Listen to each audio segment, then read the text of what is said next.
Shalom sahabatku yang terkasih dan sehati dalam Yesus Kristus. Jumpa lagi kita pada kesempatan kali ini. Mari kita siapkan diri dan hati kita untuk menjadikannya layak menyambut Tuhan. Supaya kita bisa menjadi garam dan terang dalam kehidupan ini.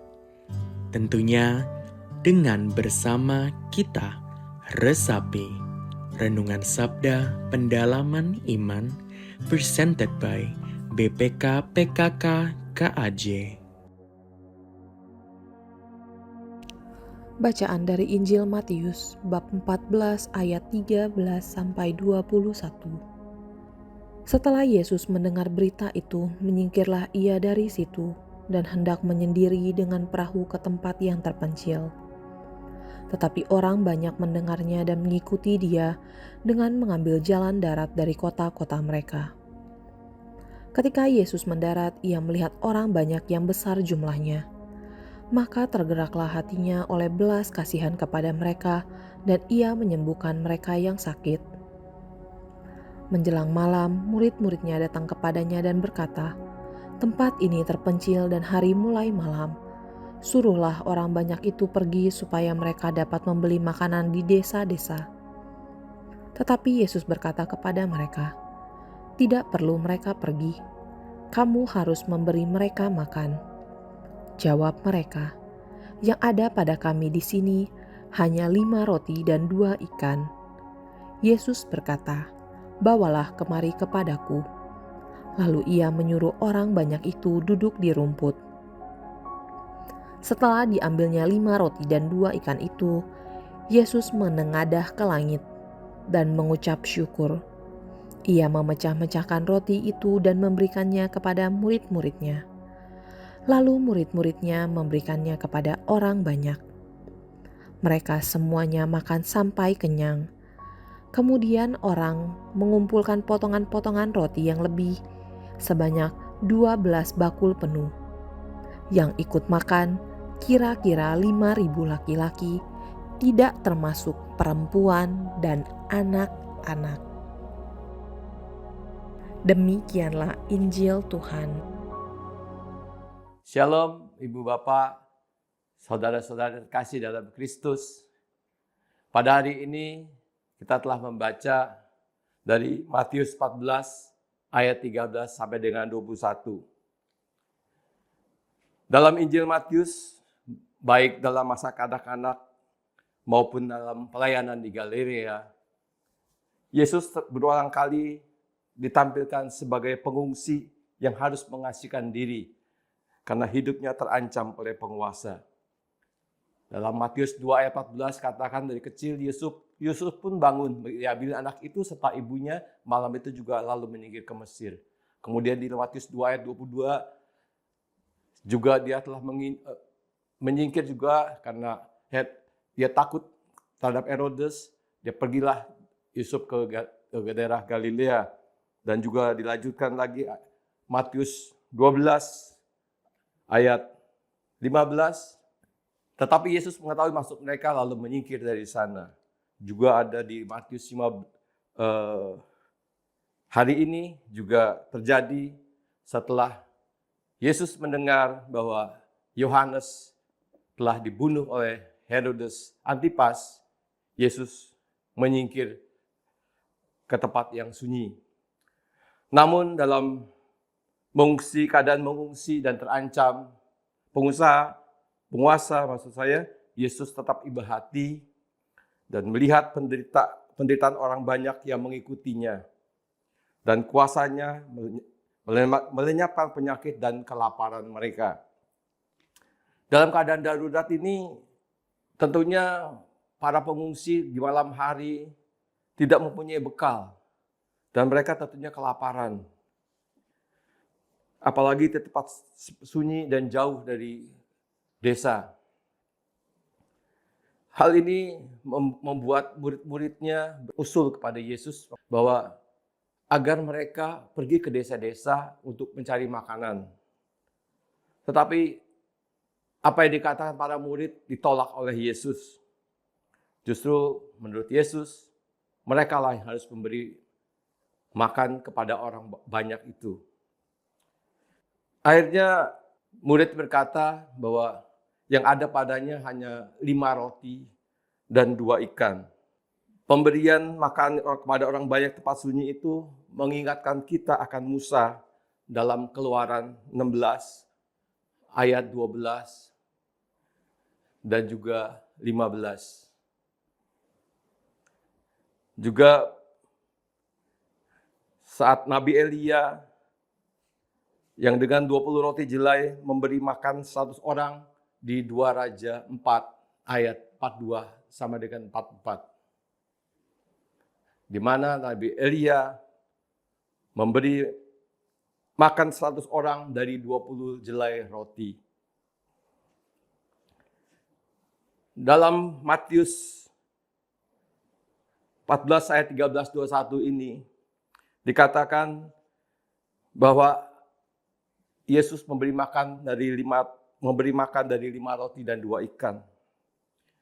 Menurut beberapa ahli kitab suci, 5 roti dan 2 ikan ini melambangkan kitab tanah atau kitab orang Yahudi, yaitu 5 kitab Taurat dan 2 kitab lainnya, yaitu kitab para nabi dan kitab kebijaksanaan. Mereka memikirkan hanya roti dan memberi makan.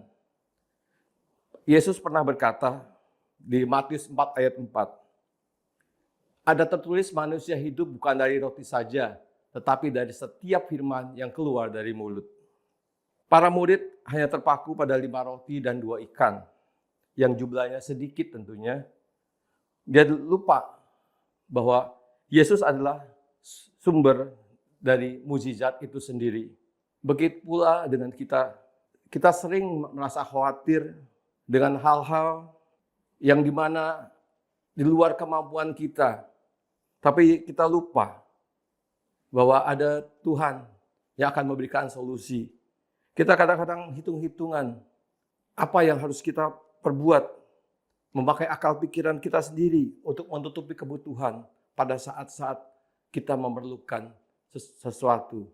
Kalau saja kita ingat bahwa Tuhan yang kita sembah itu adalah Tuhan yang maha dahsyat dari segala perbuatannya.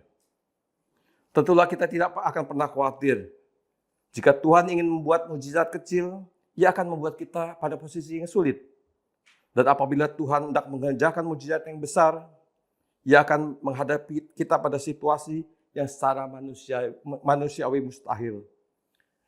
Tidak ada perkara yang selalu sulit bagi Tuhan. Saya kadang-kadang bersama dengan istri, saat-saat kita membutuhkan sesuatu, membutuhkan dana, membutuhkan biaya uang kuliah, membutuhkan sesuatu yang memakai uang, kadang-kadang istri saya bercanda sama saya atau gurauan sama saya, kita ini hidupnya pas-pasan. Jadi kalau pas mau ada apa-apa, Tuhan pasti kasih. Pada pas kita berangan-angan bermimpi untuk dapat pergi ziarah ke Holy Land, pas Tuhan kasih kesempatan. Jadi buat kami, hidup kami itu selalu berserah kepada Tuhan. Saya percaya bahwa Tuhan akan memberikan jalan keluar.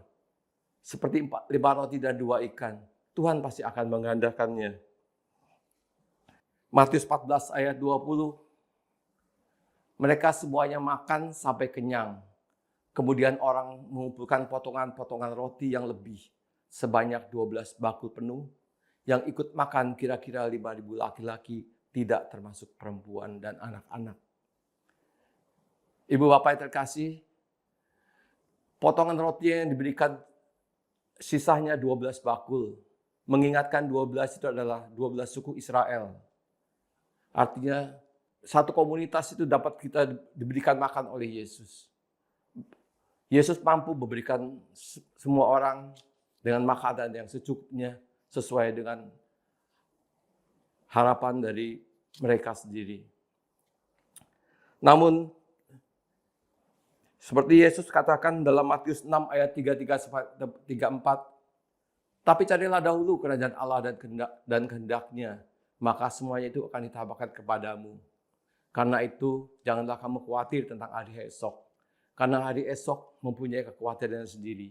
Kesusahan sehari cukuplah sehari. Kembali kepada sisa roti yang diterima oleh orang banyak itu, ada kelebihan roti sebanyak 12 bakul.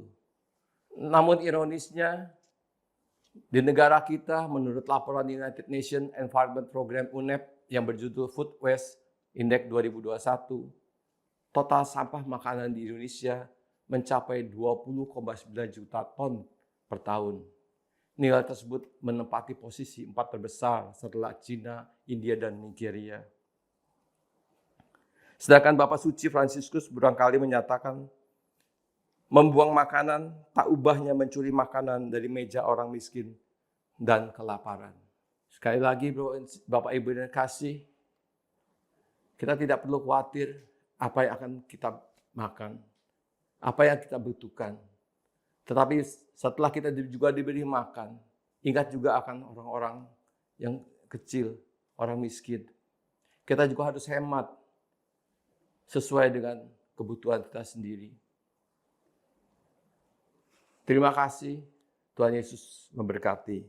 Marilah kita berdoa. Bapa, Putra, dan Roh Kudus. Amin. Allah yang penuh kasih, puji dan syukur kami panjatkan hadirat-Mu ya Tuhan, bahwa Engkau sungguh baik kepada kami. Engkau tidak pernah melupakan kami.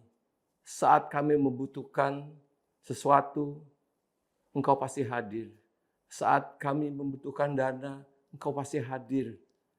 Saat kami membutuhkan pertolongan dari-Mu, Engkau selalu hadir. Ampuni kami yang kurang berhemat ini ya Tuhan. Ampuni kami jika kami suka makan berlebihan dan akhirnya membuang-buang makanan. Ampuni kami ya Tuhan, agar kami selalu bersyukur kepada-Mu. Mengingatkan kami selalu dengan apa yang kami dapat, untuk kami dapat berikan juga kepada sesama kami.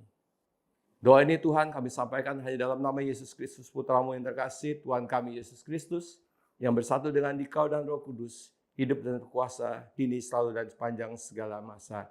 Amin. Bapa, Putra, dan Roh Kudus. Amin.